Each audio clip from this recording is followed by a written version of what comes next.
What? 2020.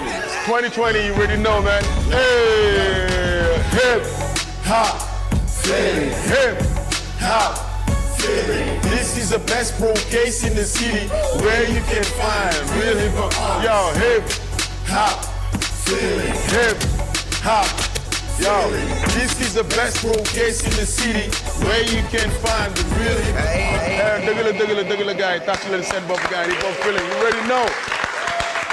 Yo, gars yi gis nañ ni niveau bi muy jóg na ca kaw hip hop feeling gars yi kontaan nañ ni ñu ngi gisaat booy ak skills yi wane ni hip hop Galsen dëgg mosul nelaw gars yi tàccu leen seen bopp ñoom ñoo ko téye gars yi ko téye the new generation and the best generation ever gars yi balaa ñuy sore dañuy tàcc suñu DJ bi DJ you know one of the best DJ in Senegal right here right now so bu ñu kontaanee yéen ñi toog seen kër di ñu seetaan ñu dellu si di bëggee ñi nga xamante ne dañu bàyyi seen liggéey ñoom tamit ñëw teewal ñu jàppale hip hop comme ni ñu ko yàgg defee ci seen whole life damay commencer si the man of the real one gars yi tàccu leen DJ Kals in the place thank you for coming out brother man yow kii tamit mu ñëw di teg jéego bu rëy waaye di ci game bi di taxawal vraiment affaire yoo xamante ni ñëpp soxla nañ ko hip hop bi soxla nañ ko muy Galsen Hip Hop Awards te muy ñëw léegi yàggatul incha allah tàccu leen waaye di my brother c'est business. Alright man so MC yaa ngi fini version Covid mais ñu ngi ñëw ñoom ñëpp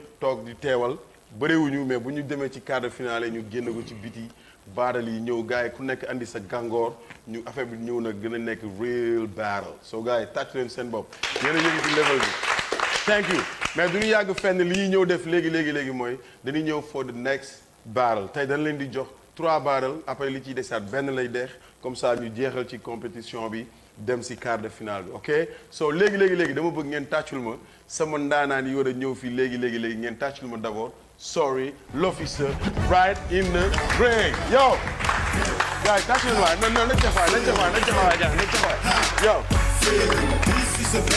hey, sorry l'officer il sera contre qui Zou Daal gars tàccu leen Zou Daal man yo amu pièce gars yaa yor leen pièce wala konet bi du ma dal moo leen dal wala benn non te yaa ngi gars Zou yaa ngi fi ça yaa ngi fi ok all right so yaa gagné wala yaay jiitu yaay wàcc moo njëkk a dem tamit voilà kon gars yi tàcc leen Sorry l'officer mooy for the battle right now ñu xool ñu def freestyle 45 secondes ñu jógee fa dem benn ego trip 45 secondes ñu def benn rhyme yu taxale leen all right gars yi DJ you say come to freestyle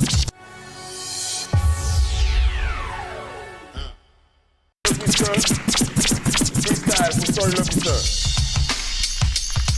okay check it wow homie sorry yeah let's get it damay tàmbali freestyle di ko teg si ay jotaay man la sori du ma bàyyi ndax damay béggee sama gaay l'officier ci sa nopp comme acier booy déglu ma rek nga xam ni booy avoué kaay ma jàngal la ba jox la pass nga dem man maay éliman bu tudd ci say nopp Madeleine naan la diri 2S yóbbu la ba Cambérène yow la Fifi noonu yow la Sophie te ma petite fille tudde naa la Nikki maa ngi rap ngay kontaan maa ngi koy def yow comme dab examen du compo les watoo du contact man ngay tëkku naa la news ba nga du toog ko defati doo am envie day damay freestyle ak di dem maa ngi ni di rap ci kanam nga may xool li game freestyle improvisé laa yàgg teg fis di game munoo tee kon bul ma xool ba fis di daw nga nekkee te dugg ci game bi rajo seen bi maa ngi nii di rap ci biir ay tàccu leen Sorry l'officer for the freestyle it's $2 now yes sir maa ngi fi rek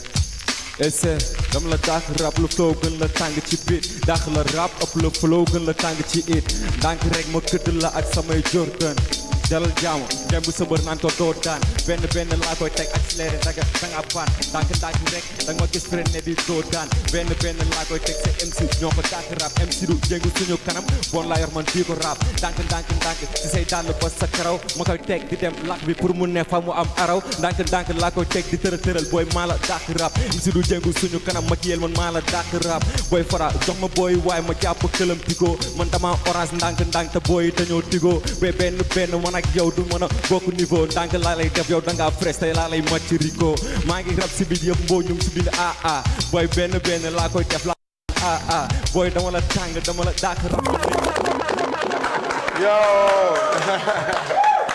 mais gain yes sir dañuy taalal continuer amul taxaw fenn ñu dem si Ego Trip sorry l'officer Ok. you c'est quand tu veux Yeah. Wow. Check. Wow. Let's get it. def naa fi kat ab bi defi coup d'état MZZ nekk si xaw di dul fii la teeroo ci géro ni héros mënoon naa fële ne nurul ni moo tax ak kattan ak doole laay demee ci përaake du ma tey wan a biis penalty auto ñu confisqué game fis laa jël ma grand yi ma fekk fii let's get it wër na télé yi ak flow di daw si rajo yi accessoires yi ñu mun a xeexal ba muy nekk xaale ñëpp xam ne boy bi est béni ñu muy àndal ak ñu nekk ci wetam ñëpp xam ne boy bi di champing ba c'est pas marabu ni fétiche ba fi sama maami la idi mais lu tax rappeur yi bëri wax di jiiro game yi mel ni boolu laax mais concert may mbalit ñeneen ma gën a xam ni dina bëri sax ñame dee ñame dundu gën la dee gën a undu maa ngi ni boy dama rap ci ko bit bi nga ma xool ba fis ma di sukku freestyle every day freestyle anytime on ñu pere du Saint-Esprit rap bu doom la niggas am the king ku ma xam mu moom i jéem a gis ratata taame ni hiéroglyphe am naa lu bëri ma lu may doxi xaw ma soxla fii nii freestyle yow laa lay tegal nga may xool di fii kii dama lay jàpp di la nuur nga may xool di funki dama lay dóor ay fili laaf nga may xool di tikki Philip falap la ba yàlla la yow nga may xool di fukki dama lay jàpp di la yuqi jàpp la ak sa eggat yëpp daal di fëq yuqi jaajëf sorry l'officer yo so Zoo Dollar now yes sir Ego Trip not freestyle yeah kumpa day diis ci borom bopp bu woyof nara defaat sacrifice ta lu mat ay di sondeel dëkk bu bëri yére pare ñàkk solo nara defaat peine de mort ma sa doom du la gàcceel tutoo ci ndool ma gee si diis pare deewee ci gàcce tubaab bi raciste la fàttalekul suñuy passé français ba tey tegguñ tànk kon foog indépendant ñu mise à jour ak suñuy laaf na ba tey deew buñ mën gaw ma ne mën nañoo dox sans suñu propre monnaie ku falu fàtte ñii la fal c'est parce que alal moo neex nit ku bon la il faut nga dee na ñu xam yow yaay kan boo paree wax ñu fan nga toj nag ñu mën a xam yow yaay kan so léegi dañuy jox benn rime sorry l'officer ça ce sera une occasion nga nuyoo wale waaw déjà di bëgg gars yi fi teew yëpp di saluer tamit tous les téléspectateurs. It's you, DJ You, the number one. yeah Voilà, donc 2STV Hip Hop Feeling 2020, you know what it is. Yep. So sorry l'officer, Koku, on va pas prendre beaucoup de temps. Donc Alaska. Aïe. sorry Alaska Non, A bi nekk ci t-shirt bi moo ma yóbbu. waaw DJ You c'est quand tu veux check Alaska ma nigga maa ngi am benn rimbu tudd nag Alaska dam lay dóor nga may xool ba fis di yuqu daar dam lay dóor ay coup nga may xool fis di sukkuraam man ak sama rim dam koy dóor nga may Alaska yeah dóor la 1 ba 26 nga may xool 1 ba 4 dam lay dóor yóbbu la unité 24 dëkk parcelle pied assaini di represent def lu kenn deful nga may xool ba fis di jéem a taar dam lay jàpp dut la yàlli la yow fis di taat xam nga bu baax lum lay tegal maa la daat freestyle ba improvisé yàgg def ci gaal dam lay jàpp ñuqi la nga may xool fis di raam dugg ci game bi racake scène bi lu beneen game bi waaw bokkuñu game bokkuñu niveau dama lay jàpp di sukk di daap samay son yow boo koy déglu mais pourquoi tu daap joxoñ mag sa loxo dam lay jàpp sukki nga may raam freestyle ci beneen mélodie dam koy yàgg def ci beat bi maa ngi nii di crise dam lay jàpp dut la yàlli la comme Christine bés ni ki tey tuddee naa la Christine waaw yo merci sorry l'officer gars yi tâche leen ko encore une fois yeah pour la rime yes sir et donc Zoo Dollar jox ko benn rime Yeah, man aussi ma nuyuwaale gars yi c'est jaayef taf c'est un plaisir de vous retrouver sur la 2STV. Hip Hop Feeling émission boo xam ne niveau la pour Hip Hop Galsen c'est une fierté de retrouver encore FHA sur la 2STV dama leen di ñaan balaa sax ñuy def loolu ngeen tàccul ma ko bu baax a baax parce que icône la ci Hip Hop Galsen et puis on a beaucoup de respect ci li muy def te lii yëpp mënoon na ko ci bañ a fekk mais bëgg a jëmmal hip hop Galsen bañ a fàttali fi nekkoon moo tax mu koy def donc beaucoup de respect ci Moustapha Fata ci li muy def alors rim bi nag du ma sori dafa am benn émission bu ma marqué fan yi ma koy seetaan dama bëgg nga rimel ma ci émission booba high level Yes sir. Yes sir. Yes. Yeah. Check la microphone nes ñu jox ma high level. Boy level deuxième ndànk tey ma jox la level. ndànk laa koy def sa MC dafay tëb di lëmbal dama lëndëm ndànk rek ma jox la high level. Boy beat bi laa jël di ko teg tey laa lay label. benn laa koy teg andil sa xaalis ma lebal. ndànk laa koy def man di ko tëral di high level. MC du fi jéngu dama lay ndànk laa koy def si beat bi maa koy high level MC du jéngu suñu kanam dóor la chain jox la lewal beat bi laa koy teg di lawal bilaay dama koy gën di lawal ndànk rek ñu naan ma xaay ma naan ko xaay maa ngi dëkk Bargny bilaay walaay jaaru ma sax ngaay ndànk laa koy def di flex si beat bi high level ndànk rek bés fi nag booy dalal man damay teg si beat impro dama ko yàgg di def te fu ma rabee ñu ne champion boy bi moo fi mindeef maa dàkk rap ci Galsen loolu gaay yëpp ko wax booy ndenk man ak booy mënuñ bokk level booy benn maa ngi ci rim ba tey man du ma ci jóge yow àll nga jox ngay tip sa xaw ma nu mu demee jóg leen yo love and respect gars yi nice na rafet na donc yéen seen bopp public bi gars yi tàccoo leen gars yi di seetaan gis na ni rafet na the level is so high so man pour le freestyle je donne Sorry l'office 5 Zou Dollar ma jox ko 6 pour l'ego trip ma jox Sorry l'office 5 jox Zou Dollar 7 pour la rime ma jox Sorry l'office 5 jox Zou Dollar 7 gars yi tàccu leen ma bokk man ci li ma may ma bokk waaw donc ça y joxel say note freestyle on a Zou Dollar qui Sorry l'officer man je lui donne 4 Zou Dollar je lui donne 6 Nego Trip Sorry l'officer je lui donne 3 Zou Dollar je lui donne 6 Rhymes Impro Sorry l'officer je lui donne 2 Zou Dollar je lui donne 3 je lui donne 3 pourquoi parce que dafa am moo yu bëri yoo xam ne da ko indiwaat da ko delloo si waaw da ko indiwaat quoi important okay. C'est bien il faut éviter de se répéter en freestyle et c'est bien aussi d'expliquer pourquoi ces notes parce que xam nga nit ñi xoolee jury yi parfois ni gis-gis yi ku nekk du bokk mais remarques yi aussi si en fait parce que en fait Sorry l'officer je pense que am na loo xamante ne entre freestyle bi ak ego bi il l'a pas compris il est venu tous les deux en mode freestyle quoi sans prendre compte que ni lii freestyle en l'air libre ak fële ego trip la donc c'est quelque chose qu'il a pas balance boobu bàyyiwu ci xel bu baax donc du coup il a faufilé mais en rhyme c'est comme si bon mi ngi doon dem avec le souvent il faut aussi calculer ngeen xam ni 45 secondes ngeen am te ci 45 secondes yooyu noonu il faut ngeen fexe lu ngeen jaar rek ngeen bañ ci jaaraat. C'est important. Il faut aussi éviter de montrer qu'on a l'impression que lui il est en train de se chercher en fait. Voilà, you have to come ready. Il faut être là déjà prêt.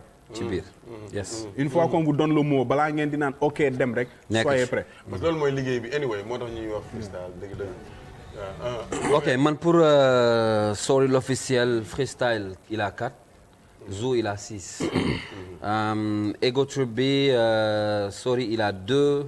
Zou il a 6. Pourquoi? Parce que li ñu doon wax léegi tout à l'heure bi ñuy wax Ego Trip bi moom il a pas compris en fait. Il était toujours ci dynamique bu freestyle bi. Raison pour laquelle mu xaw a ñàkk foofu noonu tuuti ci Ego Trip bi. Rhymes yi Sorry il a 4. Zou il a 5. waaw gars yi tàcc leen baara bi gars yi. Anyway, il n'y a jamais de gagnant, c'est toujours on est tous ensemble pour faire xam nga pour man game hip hop feeling compétition la yoo xamante ni aussi d'habitude dafay jàppale artistes yi ku ci nekk muy bàyyi xel ci l'importance de chaque étape de la compétition parce que muy freestyle muy ego trip muy rhyme lépp dafa bokk ci biir hip hop mais aussi bu fekkee baaral la fii la gën a jafe parce que il faut être spontané il faut être vraiment fertile il faut vraiment nga nekk comme da ngay focus concentré wu te détail bu ndaw mooy waral ngay dellu si waat tu te cherches tu te voilà et puis après loolu ça lasse donc gars yi tàccu leen MC yi fii jógee nii léegi thank you very much so the next battle is right now dañuy wax Fire Flow mu ñëw teewaat fii gars yi tàccu leen Fire Flow comme je dis man j'ai beaucoup d'estime sur lui parce que il est dans le hip-hop depuis très longtemps nekk jeune ba pare mag génération bi ba pare nangu ci dugaat parce que juste dafa ñëw pour compétir pour push-up c'est important de le souligner parce que it's not about competition but it's a mission gars yi tàccu leen Fire I got much love for you brother hey gars yi woo leen Jazz Kana mu ñëwaale ñoom ñaar tamit ñu baaral so yeah man beneen boy bu doy waar la te li ma neex si affaire yi mooy dañ créé benn groupe WhatsApp so groupe WhatsApp yi yenn saa gars yi dañ ciy mbalagante nag di sànnante xeer après yooyu daf may neex bu ñu dajee ci battle bi nag xam nga ñu def ko for the real life time you know what I mean. Let's go. Let's make it so DJ quand tu veux ñu dem ñu moom quand ça devient yaa jiitu ah. Hey gars yi tàccu leen Fire Flow then. Right let's do it. Freestyle Fire Flow. Okay, yeah, Fire champion flow like death. Fire champion, yeah. Kika la punama, rasta. Kika la man la, basta. Rhyme, damay check microphone bi di la jox ay rhyme. Fire flow, I don't know what time it is. Fire to the flow, hey, mas nga ma gis. Flow like death, dama lay delloo fatigue. Fire flow ci microphone bi ay live like fabriqué. Gis nga boy, non dama lay taal jaarul sax may laal briquet. Gis nga boy ni moo koy defe nii. Fire to the flow, daf la rawee ay décennie. Damay rap di décennie, ho li may indi tey non dara du fi décennie. Maa ngi rap di gis ñoom waay di ak the real one. Fire to the flow no kaay rek na dam lay waan dam ci yàgg di ko raw nigga. Fire to the flow su ma la wonee ginnaaw bul ma jëw nigga. Dama koy def nii. Fire to the flow maa ngi def ay dàll yu vert di la jox ay vert. Wow. Right. That's nice. That's kind of freestyle. What's up? Check microphone every day maa ngi teg niveau bi di gën a kawe dégg microphone check boy maa ngi rap yaa ngi yor dàll yu vert damay def lu ma neex boy namp tey nga fer dama lay sànni xeer kaay ñu geer tey nga yegg teer yow ak sa sikkim ñuuloo da nga didim weexoo da nga tilim ñu ngi ci hip hop feeling maa la gën a killing yaa ngi génne sa làmmeñ ma dagg ko ak semmeñ te jël sa gémmeñ jarul nga may xool bul ma kóol maa ngi sama xool maa ngi nii di rap di jàkkaarloog ay wayat yi da nga wayadi nanga teddi mel ni matadi maa la gën a doof every day dama xaddi cek tey nga xaddi rakk damal teddi mu ngi door a fendi dama lay tëddi la rendi every day put your hands up may def lu ma neex lii nii moom du jeex dafay neex damay def lu neex niveau gën a kawe put your hands up fii nii maa fi neex Wow. Gars lu ngeen di xaar lu ngeen tàcc nag. Don't touch it. Go look. Oh. This is really nice, man. I like it. Yo. Yeah, boo may laaj est-ce que mën naa rap du ma la tontu dam lay kaani talent du raar ba gëj fii rap naa ba suul sa gaay Fire buy rap foo xel li tooy kenn flow ngay dégg fu sama benn rim bi sab yokkal volume bi saar mokkal nga tey bi saar ku mel ni man doo ko fi gis jarul ngay ubbi gaat mental de fer aw ma ginnaaw xat fa ku fa sunguf ku ma naan ruy na ko dal na góore waaye intégrel noo nare rëy waxal grand yi sama bind dafa majuscule fii maa fi tàkk rap point lu tax ma war a mar sa doo ma sa doon vidéo bu bees ci gembe bu dee da ngay change ba mel ni bëy di bombarder leen defal crème bi toog encaissé dérik building laa ci rap game bi du ma ci kaaf niveau Messi dafa weesu kaan maa leen mag ci mayen y'a pas photo Wow. That is awesome, nigga.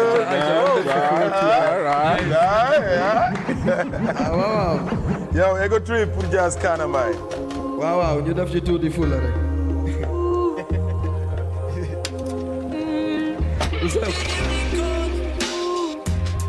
yow bismillah xalif bi ci seen i cypher dab maa fi mën damay ñëw defaat ko comme dab man damay rap même su may dem si yàlla dégguloo sound yaa ngi fly mel ni dem si yàlla ndongoloo man may sëttu kott di rap ci kàllaama si yëkkati hip hop Galsen ba ñëpp kàllaama si ku la laaj fu ma toll nekk maa ngi sama wéy yëkkati sam baram kecci ñoom tollu ma sama wéy yéen a sàkk jooy man ma sàkk ree foo déggee buy sama ndey fii papaay ma sàkk ree seen gem bi mu takkee bi ma ñëwee maa ko Marcelo CR7 man la Cristiano yow la Marcelo nee na rab day am fond ma ne forme balaa fond yéen dëggeen tëgg ba yore forme balaa fond lii du TikTok da nga TikTok das hip hop.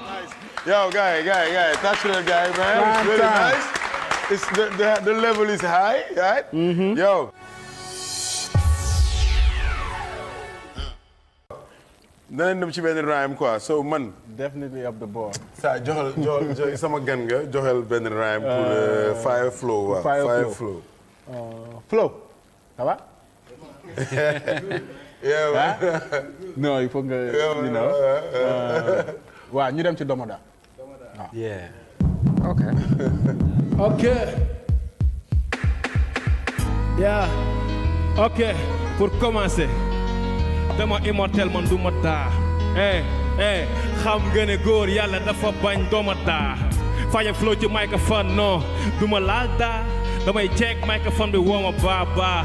oh shit maa ngi nii di flow di dem di xaar bit bi jóg Fire Flow ci microphone bi tey di nga si jóot damay rap du ma jàpp xale ma ci daa Fire to the flow doo jàpp samay rim boo ma doonee sax diida Fire to the flow boo may jéem a jaay ay da ngay wax bida check microphone bi gis nga boy ni moo koy defe ni maa gën a feebar gën a raw jàngoroy sida oh man maa ngi nii di flow di def damay rime daa Fire to the flow yaa ko tey gis nga boy ni ma koy defe ni di wër ay rim di ko calculer boy gis nga ni ma koy defe ni oh man maa ngi rap di dida Fire Flow ci microphone bi doono kiiru Zidane oh man maa ngi rap di def farata Fire to the flow damay jël rimu rii daa di ci rim a Fire to the flow yaa ko tey man la yaa Nice one. Yeah. Kals. Waaw.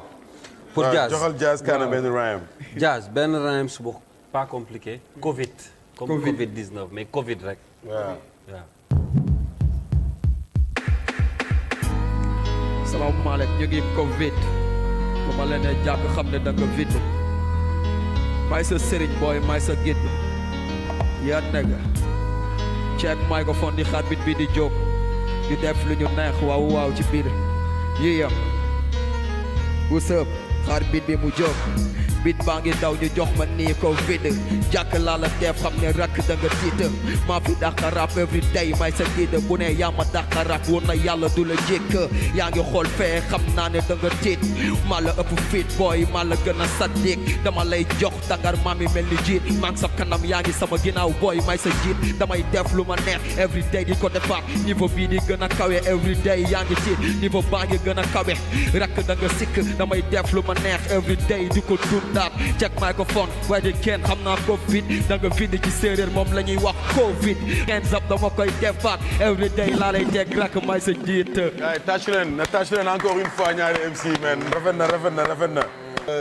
hip hop ndeysaan dafa judd rek neef parce que ku dugg rek ci game bi bees sax jàpp na ni moo gën a xam ki ci nekkoon paalu ci game bi comprendre nga hip hop is really interesting gars yi tâche leen seen bopp you know li si neex si loolu man li ma bëgg wax mooy xam nga ñun ñëpp jàng nañ peut-être disons pour en tout cas la majeure partie des rappeurs ils font partie des gens les plus intelligents dans le pays il faut le dire te loolu dëgg la so les rimes aussi donc on sait que tout le monde comprend des rimes des différentes rimes qui existent dans ci àdduna donc yenn saa yi da ngay bàyyi xel ci consonance bi nga xamante ni moom la rime bi di ñëw bu fekkee sax du ik mën na ñëw ci biir mot bi xam nga te du jeexee directement lettre bi nga xamante ni mooy vide bi mu wax quoi donc on doit tout le temps ressentir ik ci biir je pense que c'est important de parce que sinon rek ñi seetaan dañuy jàpp ne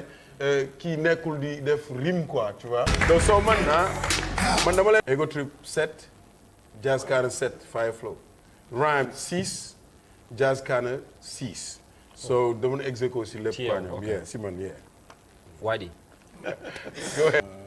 c'est-à-dire comme li ma wax ci d'une façon ou d'une autre xam nga je me dis qu'ils sont pas prêts. boobu prof mathématique bi jox la ay calcul ne la boo demee kër ga nga def ko. bon man nag je suis pas comme Fata donc Fire Flow freestyle je lui donne 3 Jazz Kana je lui donne 6 ci Ego Trip Fire Flow je lui donne 5 Jazz Kana je lui donne 7 et ci Rhymes Fire Flow je lui donne 3 Jazz Kana je lui donne 4. Yep. Bravo. Alors pour man aussi peut-être constat bon li ma seetlu si ñoom ñaar mooy da nga leen di xool xam ne ay artistes lañu quoi c'est-à-dire que hormis compétition bi da ngay sentir ni que c'est des gens yoo xam ne ñu ngi liggéey et que c'est des vrais artistes yu nekk ci affaire bi. Ils se posent donc très voilà bien. da koy sentir si seen voice ak flow bi. Par contre bon man aussi il y a une différence un peu par rapport ak YD. Pour flow maa ngi ko jox 5 ci freestyle bi. Jazz maa ngi ko jox 6 ci freestyle bi.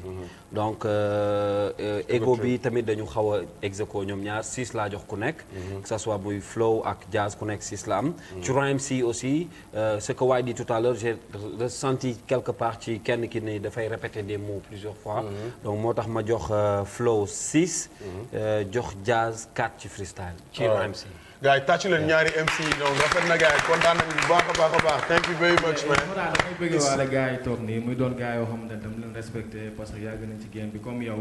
di leen bëgg quoi parce que dama dugg rek te nuyoo ma affaire yooyu noonu. di bëgg gars yi si jàpp yëpp quoi gars yi xamante ne ni ñooy jàpp si booy yi pour ñu ñëw ak affaire yooyu. ñoom Baba ñoom Zal mooy loolu. mais mu ngi nice ba. kii tamit bu ma respecté la quoi artiste la. mën na limité ba pare am na état d'esprit bu positif quoi. waaye man comme noonu parce que tamit comme ni nga ko waxee rek am na ñu bëri ñoo xam ne ñu ngi ci hip hop Galsen peut-être am nañ benn visibilité bi wala tuuti nit ñu ngi leen commencé xam boo leen wooyee ci yenn bëtel yi dañuy bañ. comme moom bu nekkee grand tamit yàgg ci. xam nga ñun ñu ñëw tamit nekk ay tuutam fekk ko ci mu bàyyi lépp ñëw ànd seeg bi. tamit loolu dañ koy rafetlu bu baax. respecté job bi du yem fii na gën a taal. dëgg la Fall kontaan nañ de nii la de hip hop rafet dafa rafet de. hip hop dafa rafet de hip hop dafa joxe respect dafa joxe cër. waaw mooy benn game boo xamante ni en réalité moom moo respecté dëgg-dëgg ponkal yi grand yi mag parce que ñi jiitu ñoo tax affaire bi existé donc il faut ñu joxante respect gars yi donc tàccu leen encore une fois seen bopp ak ngeen tàccu ñu fi jiitu. yow soo ñu dem si the last but not least the battle entre Khalil ak Zou Dalla so gars yi tàccu leen ñaari MC yooyu ñu ñëw tegu soir yëpp. Yeah, hip hop, feel it. Yes.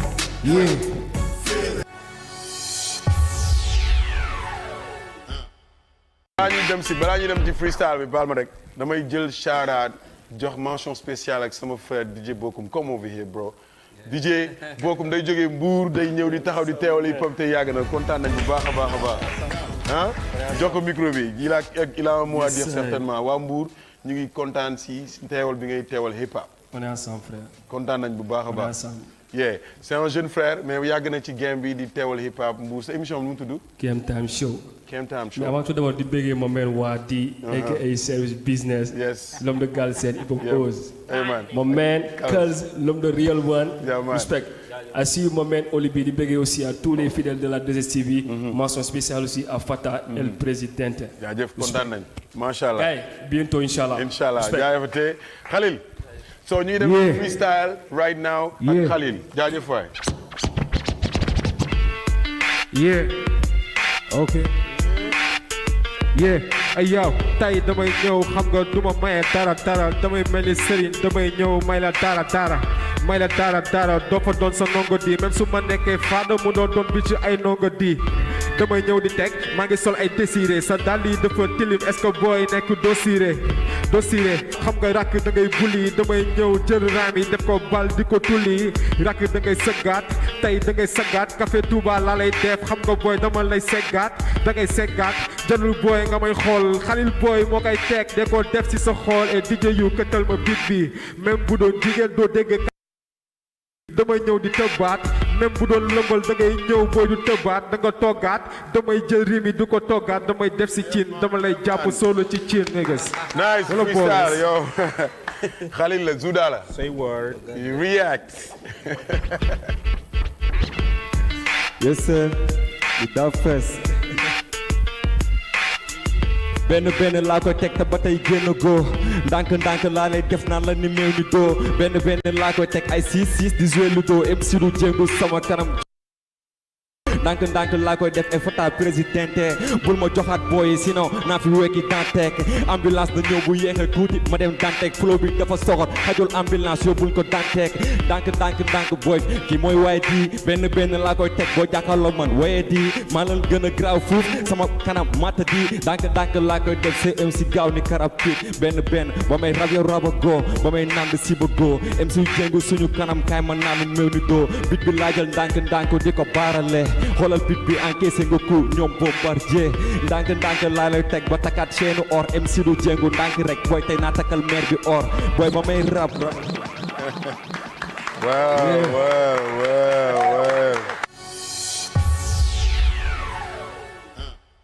DJ Yu joxal saa waay Khalil Ego Trim bàyyi ñu dem bu yaa xool defaraat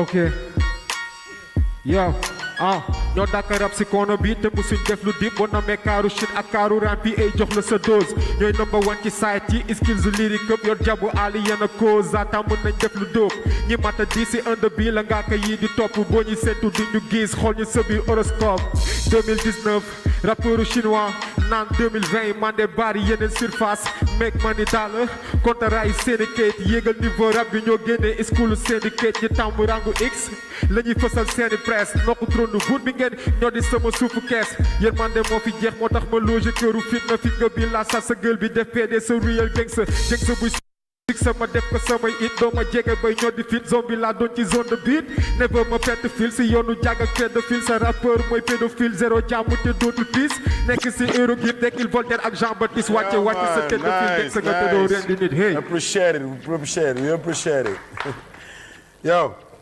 Zoudala Ego yes sir suturaal sa bopp balaa dara xew xam sa bopp si la jóg ci def ko balaa wees mag bu amee sutura nee nañ moo ko may boppam am doole baax na mais li gën mooy nga dem daani ko ñàkk sutura tendance si suñu génération weer sa bépp morom nax ay quelques publications moo ngi mel ni suñu réew mi amul éducation ñun perte nañ nax le motif yi monté suñuy station internet du nettali waaye lu mu yëg mu siiw nañ suturaal suñu yaay booy nag nee nañ doomu diw bul tàmm wax dëgg boo xam ne kenn laaju la ko sutura bokkul ci loo defal nit ki rek wako ko tàmm fen ñàkk mandu teg si loo yëg mu siiw doo jëriñ kenn jikko wañ nga yor pour tooy nga dal suturaal sa bopp balaa dara xew waata foog ngeen di laaj ci ay bukki tal sa toog boo ca maa bu desi dim tàng booy ñàkk ngaa si testicule tuuti sa mère di laaj ñàkk desal ñaari xel ñoo ma wëtu xaj si boobu sa tëtët li may daw ak a bëri booy stop booy bu àndul ak i moroom bëyam su may dul dina ànd ak cere fis dalal jàmm teel tegu si kaw bi rafet na yow soo léegi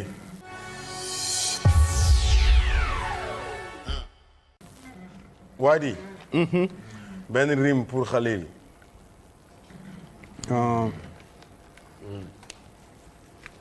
hip hop yeah nooy na de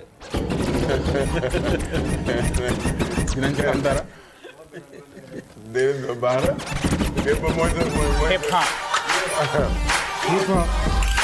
hop yeah hip hop ñaata at ma koy teg nigga man ci hip hop damay jiitu underground bi yëpp nekkul au top damay def man la yàlla man la gaay yi di sopp yow munoo taw booba léegi xam nga rakk doo sóob damay ñëw di ko teg nigga tey rek ngay hóob man ci suuf nigga ay man ci tey rek di hóob da ngay kàbbar booba léegi xam nga tey rek doo hóob même boo dee xaj xam nga tey doo fi mow rek bay sóob doo sóob nigga tey rek da ngay sóot Khalil tey rek moo koy teg doo ci riim yi da lay sóot hip hop damay ñëw ni nga clip rap Khalil la moo koy teg microphone nekkul ay TikTok hey yo boy niggas TikTok Khalil la moo koy teg dafay rendi boy ci top maa ngi nekk boy ay top damay naan Fanta yenn saay ma naan sax ay top niggas damay ñëw da ngay xoof booba léegi buñ ko seekee niggas tey rek da ngay xoof hip hop tip tapati shit nigga yo technically yo Zoudala yeah Kals jox ko benn rime Dakar yes sir yeah ndànk lañ koy teg ñu joow ma riimu Dakar benn rek boy dafay sax ni Dakar ndànk laa koy teg boy fi sew dangaa nilaar maa ngi ànd ak métof Njaay ak ñoom ma taar booy benn laa koy teg dafay sax ni mu taar ndànk la koy teg day metti lu muy tar dañ koy jël di ko teg may booy MC du jéngu xoolal lii dafay sap ni Dakar du ma ko répété ba léegi maa ngi ci ring bi booy MC du fi jéngu tey lay rap gool ba sa tàtti booy benn laa koy teg booy fi sew dangaa nilaar maa la gën a graaw dama lay tàpp comme ab sulaar benn laa koy teg booy man ab lébu la ma kenn du jéngu sama kanam tey moo tax la mel ni sulaar li alab gilaar ñoom dañaa wax rek afi daa xarab aw samedi lébu beng booy benn laa koy teg ba génn nilaar benn du fi taxaw dama lay tàpp solaar. Wow. Gars yi tàccu leen encore une fois Zou Dalla so man dama dem straight away ma wax la ni la Khalil jox naa ko freestyle 7 jox Zou Dalla 7 Khalil ma jox ko Ego Trip 7 jox Zou Dalla 6 Rambi ils sont ex aequo 6 ak 6 voilà donc man noonu laa def quoi. Fata il est généreux. waaw man damay joxe man nii lay demee bi may dem bac mais sama professeur man dafa ni moom 10 moom papa moo ko moom ak yaayam soo moom doo am moyen mukk. waaye dafay loolu laay réglé problème boobu laay réglé donc bu ne bëri dama lay jox moyen ba pare. waaw mu leer. dama réglé sax gis naa ni yow il est difficile de passer les moyen avec toi. waaw.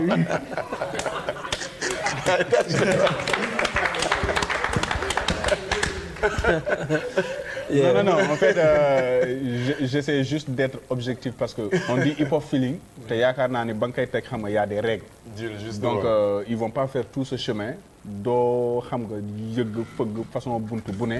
yëngal lu ne ñëw teg lu day nii ba pare et puis xam nga que affaire yi ñëw yomb. Je le dis pas pour les manquer de respect. mais xam nga c'est juste pour montrer que bon. c'est un niveau boo xam ne dafa waroon ne mel ni Ligue des Champions. liggéey moo la fiy indi quoi. tu vois donc il faut pas laisser l'accès facile à tout le monde. tu vois donc c'est une façon de prôner cela et c'est une façon aussi tamit xam nga gën leen booster ñoom tamit ñu gën a liggéey. justement comprendre parce que mooy li ma doon wax sànq par exemple comme exactement waa kër nee nañu aay nga sa waa koñ nee nañu aay nga taxul dëkk bi yëpp ne aay nga. dëgg la. voilà donc il faut mu ne donc freestyle Khalil ak Zou Dalla ñoom ñaar yëpp man je leur donne 5. ok Ego Trip Khalil je lui donne 5 Zou Dalla ma jox ko 6.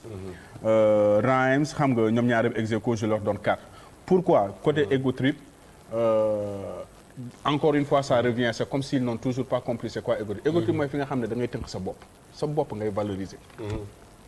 comprendre il faut que tout tourne autour de toi. yow sa bopp sa jëmmu bopp. li nga mën li nga doon li ngay représente. comprendre pas freestyle nii di dem. donc quand on vous donne tamit xam nga rhyme bi yow nu mu tudd ci Zou Dalla on remarque bien que y a des expressions yoo xam ne day dellu si tout le temps. comprendre benn ak benn nanati la sax benn ak benn. waaw day am na waaw donc ça revient tout le temps. et à chaque fois quand ça revient 2 ou 3 fois da ngay remarquer les 2 dernières fois yëpp ça revient mais pour un suivi vide. d'accord. première fois boo ko waxee dina am lu clair lu mu àndal mais boo ko waxee deuxième troisième fois bi lii ñëw après ça. c'est vide en fait ça colle pas. comprendre tu le dis seulement pour compléter le temps mais ça rime à rien. d'accord tu vois dee ci bàyyi xel exercice mental encore ça revient. c'est important comprendre donc loolu la. c'est vrai waaw alors pour li ci gën a am solo mooy mu nekk ay range mais am contenu bu. waaw même su fekkee mot bi revenir na au moins mot bi koy boucler na doon voilà benn signification bu différente quoi bu bokkul. d'accord. bon alors pour man freestyle bi maa ngi jox Khalil 4. jox Zou 6. ci Ego Trip bi maa ngi jox Khalil 7. jox Zou 3 dinaa ko expliquer pourquoi. ci rhyme si maa ngi jox Khalil 4. jox 7 Zou. pourquoi parce que ci ñoom ñaar dama seetlu sànq bi ñuy def Ego Trip je pense que li waay di wax tout à l'heure peut-être foofu la ñu xawul déggoo.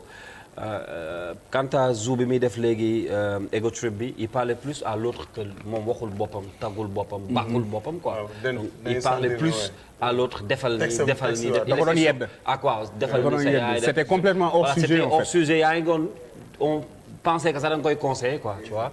Donc foofu da ngay génn contexte ego trip bi moo tax foofu nga faible fi tuuti. mais bon ñaari niveau yëpp baax na quoi donc tàccu leen gars yi bu baax. jaajëf. macha allah gars yi kontaan nañ bu baax tey émission bu nice ngeen doon seetaan hip hop feeling donc du ñu def dara lu dul balaa ñuy tàggoo ma wax sama MC yi ak public bi ñëw déplacé wu gars yi ngeen tàccu seen bopp encore une fois yow. ak yéen ñu toog seen kër di seetaan ñu ngi kontaan bu baax a baax for the love man hip hop feeling mu ngi tàllal loxo partenaires yëpp yi nga xamante ni pare nañ pour bëgg a gis seen produit yéen fu ñu ko bëgg a gis yow pare nañ pour ñëw wan leen ni ñu ngi koy ñëw génnee ci mbedd mi pour que mu gën a populaire comme d'habitude it's a brand so Wadi thank you very much for coming out. Kontaan naa trop parce que bon c'est vrai que c'est la première fois may ñëw et je pense que Covid bi daal tooñ nañu quoi. parce que man xam nga chaleur bi ci boppam man pour man xam nga war na mën a gën a kii mais bon espérons d'ici quelques jours wala d'ici que ñuy egg ci phase finale yi en tout cas ñu mën a gën a am lu gën a yaatu lii plus de monde nga xam ne ñu gën a mën a am chaleur boobu mais on en profite aussi pour saluer la maison des cultures urbaines de Rosso ñi nga xam ne ñooñu confectionnel trophée yu baax yi Bams et toute son équipe ñu ngi leen di bégge bu baax a baax ak waa Rosso xam nga chaque année ñi ngi teg festival bu am solo donc di leen bégge ñoom ñëpp bu baax et puis on se donne rendez-vous au numéro prochain en tout cas avec des MC très talentueux espérons que gars yi bu ñu ñëwee dinañ njëkkati baat bi donc Hip Hop Feeling 2020 let's get down.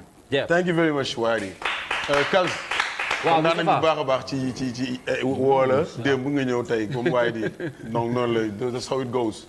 mais merci beaucoup Moustapha en tout cas c'est un plaisir parce que pour man hip hop feeling dafa bokk ci histoire hip hop Galsen mënuñu ko ci dindi ku ñu ci woo wala nga bokk ci rek parce que bu ñu xoolee tey ceux qui sont au devant de la scène ñoom ñëpp li ñuy bàkkoo mooy jaar nañu ci hip hop feeling te loolu dafa neex si xol peut-être leen loo xam ne j'ai l'habitude de le dire à la radio ou fu ma mënti toog mooy un hommage boo xam ne à chaque fois damay bëgg ñu koy delloo Tafa Moustapha muy FHA parce que aujourd'hui il avait le choix de rester à l'étranger que ça soit en France ou aux États-Unis mais il a décidé de retourner au Sénégal def taf label delloo soit émission yi et je sais personnellement que ni il n'a même pas le temps mais il tenait peut-être boy yi fi nekk wala rakam yi tàll jox leen loxo bi parce que loolu dafa am solo c'est li may ñaan di ko sàkku à chaque fois rek mooy cër bi nga xam ne moom la yellool nañ ko koy jox parce que on a beaucoup de respect bu ñu ko war a jox cër bi mu yellool nañ ko koy delloo parce que Fata c'est à l'image du hip hop Galsen donc beaucoup de respect thank you very much